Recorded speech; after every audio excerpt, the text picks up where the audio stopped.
아굴이라고 하는 사람은 참 대단한 인물이었다는 사실을 우리가 기억을 해야 됩니다. 그럼에도 불구하고 아굴은 성경을 통해 보게 되면 첫 번째, 나는 다른 사람에 비하면 짐승입니다 라는 표현을 씁니다. 나는 다른 사람에 비하면 짐승이다.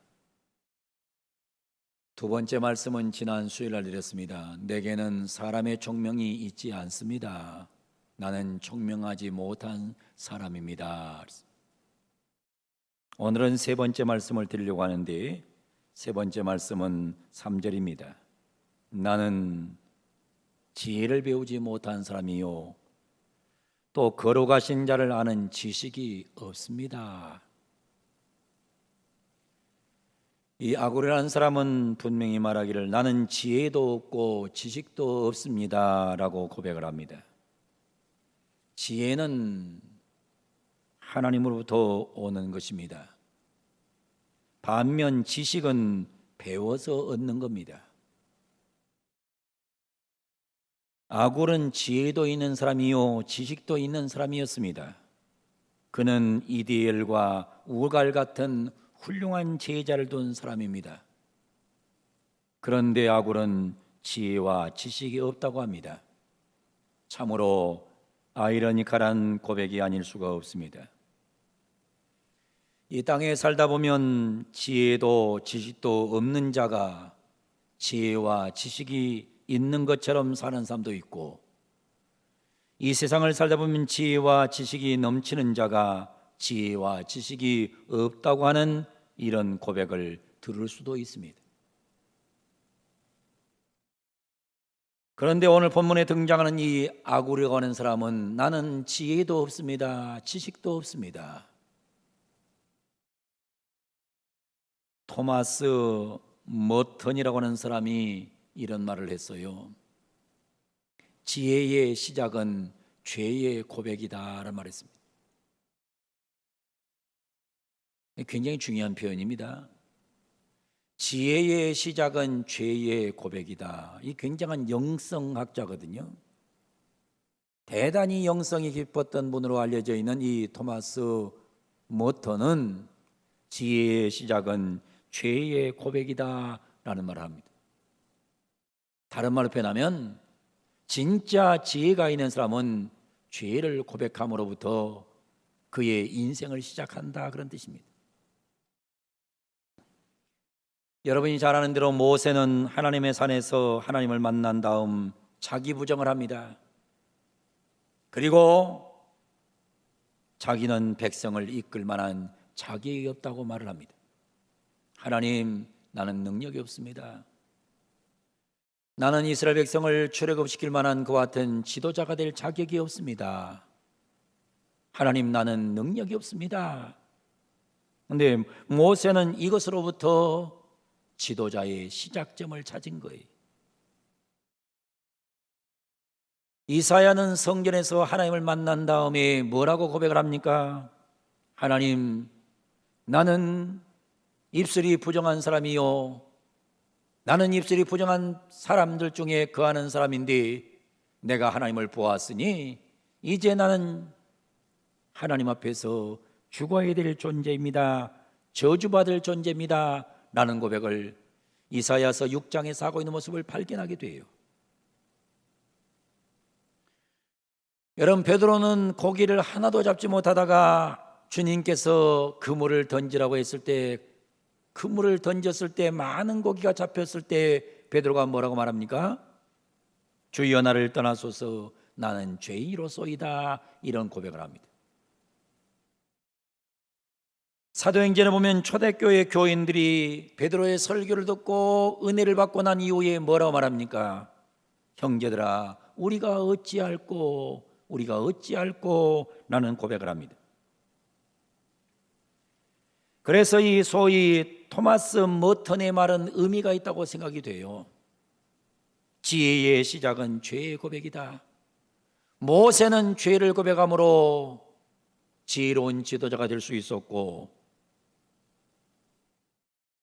이사야는 죄를 고백함으로 위대한 역사에 남는 인물이 될 수 있었고, 베드로는 죄를 고백함으로 위대한 초대교회의 지도자가 될 수가 있었고, 다 자기의 죄성을 고백함으로 인해서 그들은 놀라운 역사를 만드는 영적인 도구들이 됐던 겁니다. 그런데 이 세상에 살다 보면 별로 지혜도 없고 별로 지식도 없는 사람들이 엄청나게 많이 아는 것처럼 하면서 세상을 병들게 하고 교회를 병들게 하고 가정을 병들게 하는 경우를 우리는 많이 보는 거예요. 우리에게 아굴의 영성이 있어야 됩니다. 아굴의 영성. 하나님, 나는 지혜가 없습니다. 하나님, 나는 지식이 없습니다.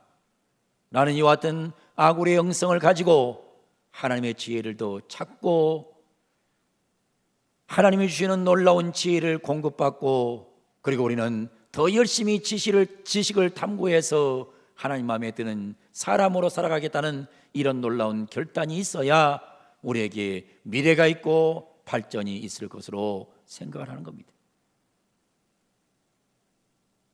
지혜는 먼저 하나님을 알고 자신을 알고 자기 죄를 고백하고 하나님 말씀 안에 사는 것을 의미하는 것입니다. 우리가 영원히 지혜로운 사람으로, 영원히 지식 있는 사람으로 사는 비결이 있습니다. 시편 19편 7절이 답을 줍니다. 여호와의 율법은 완전하여 영혼을 소성시키며 여호와의 증거는 확실하여 우둔한 자를 지혜롭게 하며. 얼마나 기가 막힌 말씀이에요.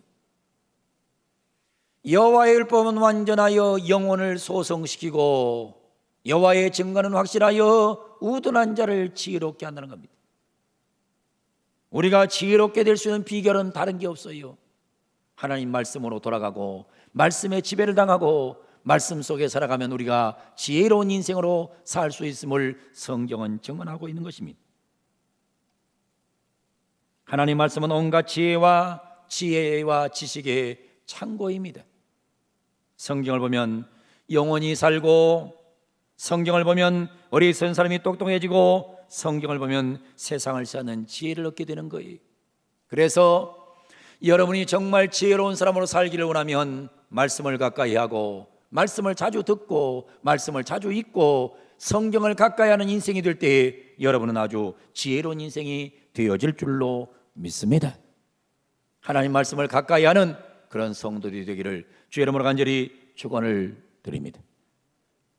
코로나로 인해서 우리가 정상적인 활동을 할 수 없을 때 이 때를 원망하고 한탄하는 시간으로 보내지 말고, 이런 때를 도리어 성경을 읽고 성경을 가까이 하고 유튜브를 통해서 자꾸 설교를 듣고 이런 시간으로 보낸다면 하나님께서는 여러분에게 주신 놀라운 연약함의 기회를 통해서 여러분을 아주 지혜로운 사람으로 만드는 은혜가 있을 걸로 분명히 믿습니다. 논어에는 이런 말이 있어요. 남자가 15세가 되면 지약이라여 학문의 뜻을 세운다 그랬어요.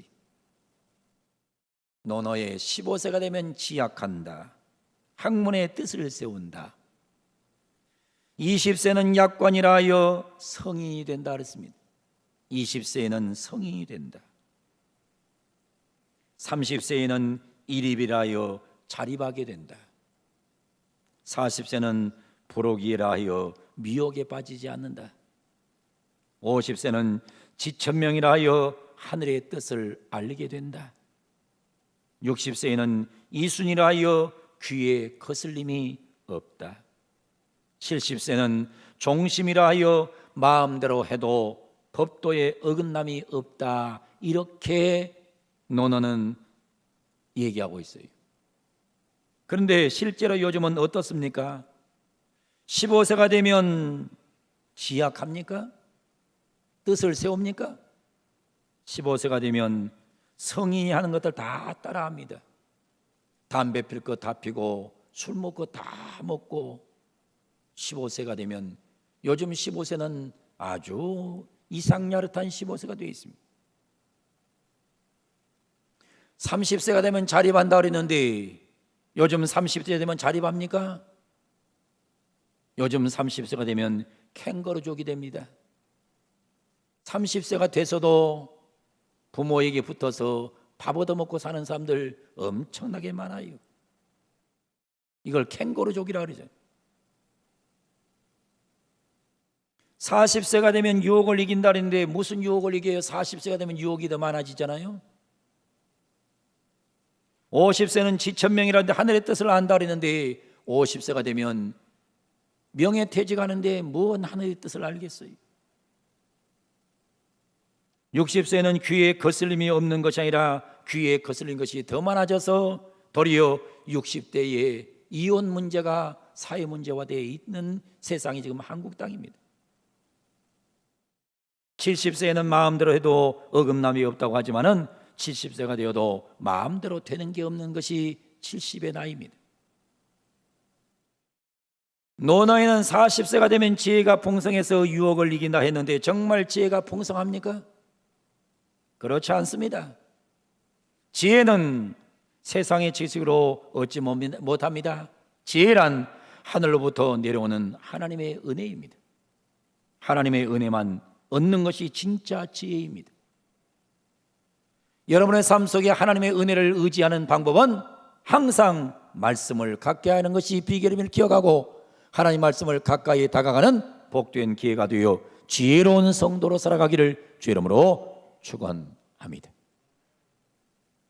구소련의 독자자 스탈린에게 붙여져 있는 별명이 엄청나게 맞더라고요. 스탈린, 전 세계 노동자의 지도자이며 스승이며 인민의 어버이이며 소련 인민의 지혜와 지식의 수령이며 전 역사를 통해 가장 위대한 군사 지도자이며 전 과학 분야를 흉악하는 지휘자이며 레닌 혁명 이론의 혁신적 계승자가 스탈린이라고 아주 써놓은 책들이 많아요. 다른 것은 잘 모르겠어요. 그런데 이것에서 제일 걸리는 부분이 있습니다. 가장 걸리는 부분이 나오는 거예요. 소련 인민의 지혜와 지식의 수령이라는 거예요. 여러분, 스탈린을 통해서 처절하게 죽은 사람이 얼마나 많은데 그가 진짜 지혜가 있고 지식이 있었으면 그렇게 수많은 사람을 죽이는 공산혁명을 했겠습니까?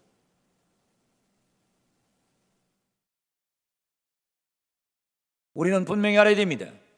진짜 지혜와 지식은 하나님 말씀, 성경을 통해서만 온다는 사실을 기억하고 말씀의 은혜를 받고 살아가는 그런 복된 성도들이 되셔야 합니다. 청소부 밥이라는 유명한 책이 있어요. 청소부 밥.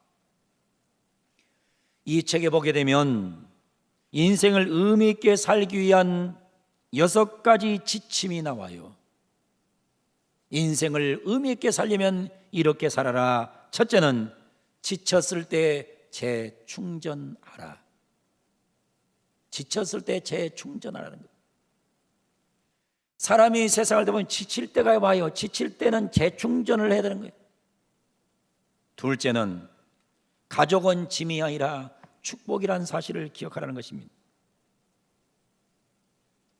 어떨 때는 가족이 짐이 되면 안 되잖아요. 가족은 축복인데 짐이라고 생각하는 거예요. 셋째는 투덜대지 말고 기도하라는 것입니다. 자꾸 투덜대면 그 사람의 영성은 망가지는 거예요. 투덜대지 말고 기도하라.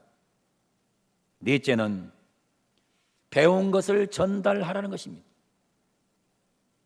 내가 정말 제대로 배운 것이 있다면 배운 것을 잘 전달하라는 겁니다. 다섯 번째는 소비하지 말고 투자하라는 것입니다.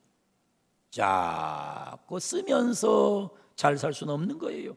투자를 해야 잘 사는 거죠. 여섯째는 삶의 지혜를 후대에 물려주라는 것입니다. 내가 지금까지 살고 보니 이것이 지혜더라. 그러면 그것을 후대에 물려주라는 거예요. 지혜를 후대에 물려주는 삶은 가치 있는 삶이 되는 겁니다. 여러분이 세상을 살고 난 이후에 여러분의 자녀들에게, 여러분의 손자와 손녀들에게, 그리고 이 땅의 많은 젊은이들에게 이 지혜를 후대에게 물려주는 그런 놀라운 복을 받아야 된다는 거예요. 그러려면 우리에게 뭐가 필요하냐? 진짜 지혜가 필요한 거예요. 여러분이 잘 아는 솔로몬 왕 보세요. 솔로몬 왕이 하나님께 제물을 바치고 기도할 때 하나님께서 솔로몬에게 나타나셨습니다. 일천 번제를 드리고 하나님 앞에 제물을 드리고 하나님 앞에 기도할 때 하나님께서 솔로몬에게 나타나셨어요. 나타나셔서 솔로몬에게 물으셨어요. 솔로몬아, 내가 무엇을 구하느냐? 솔로몬아, 내가 내게 무엇을 주기를 원하느냐? 그랬을 때 솔로몬은 하나님, 저에게 하나님께서 맡기신 이 백성을 잘 다스릴 수 있는 지혜를 주옵소서. 지혜를 달라고 했습니다. 그랬더니 하나님께서 그 지혜를 달라는 솔로몬을 보면서 아주 기특히 여기셨어요. 그가 왕이 되었으니 군사를 달라고, 마병을 달라고, 무기를 달라고 기도할 수도 있었지만은 그는 그런 것들을 구하지 않았어요. 솔로몬은 하나님께, 하나님, 제게 지혜를 주십시오. 제게 지혜를 주십시오.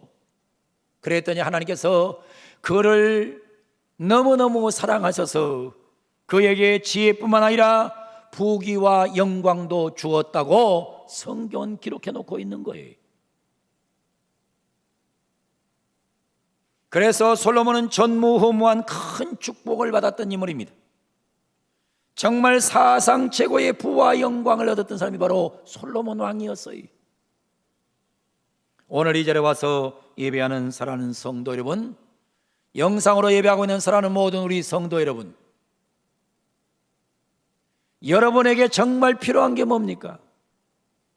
여러분은 뭐가 제일 필요해요? 우리에게 진짜 필요한 것은 지혜와 지식이라는 사실을 기억하시고, 오늘 또 하나님 앞에 솔로몬처럼 지혜와 지식을 구하셔서 이 지혜와 지식으로 살아갈 뿐만 아니라 이것을 후대까지 전승시켜 줄 수 있는 그런 복된 백성들이 되어야 될 줄로 믿습니다. 우리는 성경 말씀으로 돌아가야 됩니다. 우리는 아굴을 봅니다. 아굴은 말합니다. 하나님, 나는 지혜도 없습니다. 지식도 없습니다. 사람이 진짜 많이 지혜로운 사람은, 진짜 많은 지식이 있는 사람은 나는 모른다 그래요. 나는 모릅니다. 나는 지혜가 없습니다. 지식이 없습니다. 근데 별것도 아닌 인생들은 내가 굉장히 많이 아는 줄 알아요. 굉장히 내가 지혜로운 줄 알아요. 이것이 세상을 망치는 지름길이에요. 우리 모두에게 하나님께서 은혜를 주시되 아굴에게 주었던 놀라운 지혜와 지식을 주시기를 원하시지만은 우리는 아굴이 가졌던 놀라운 지혜와 지식을 가지고 있으면서도 나는 지혜가 없습니다. 지식이 없습니다.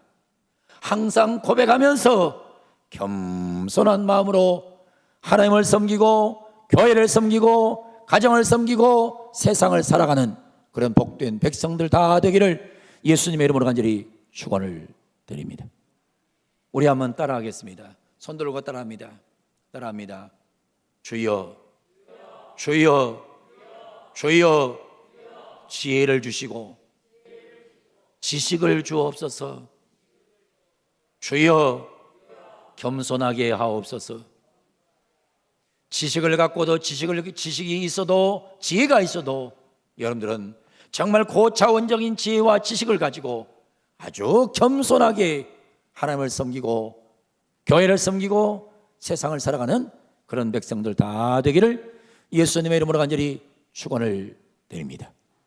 주의 축복이 함께하기를 예수님의 이름으로 간절히 축원합니다.